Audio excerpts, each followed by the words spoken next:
உங்கள் வாழ்க்கையில் நீங்கள் எந்த பெரிய பிரச்சனையை பார்த்தா கூட நான் சொல்லுவேன், அந்த இடத்துல அந்த பிரச்சனையை விட்டுட்டு பிரசன்ஸை அப்படியே பரிசுத்த ஆவியானவரை இன்வைட் பண்ணுங்க. ஹல்லேலூயா. உங்களுக்குள்ள ஆவியானவர் மேலோங்க மேலோங்க அந்த பிரச்சனை மெழுகு மாதிரி உருகிறது நீங்கள் பார்ப்போம். I am telling you, any problem you face, this spirit of God, இந்த தேவ ஆவியானவர், இந்த நதி, இந்த சமூகம், இந்த பிரசன்னம் அவர் ஒரு.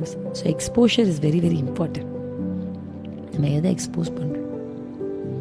ஒரு கேன்சர் செல் ஒரு பாடியில் இருக்குன்னா அதை அந்த ரேடியோ அது மேலே இது பண்ணுறாங்க, எக்ஸ்போஸ் பண்ணுறாங்க. அப்போ அது சாகுது. நான் உங்களுக்கு சொல்கிறேன், உங்கள் வாழ்க்கையின் எந்த பிரச்சனைங்க சந்திக்கும் போது இன்றைக்கு ஒரு முடிவு எடுங்க. ஆவியானவர் தான் நீங்கள் கூப்பிட போகிறீங்க. ஏன்னா ஆவியானவர் தான் ப்ரெசன்ட் ஹெல்ப்பர்.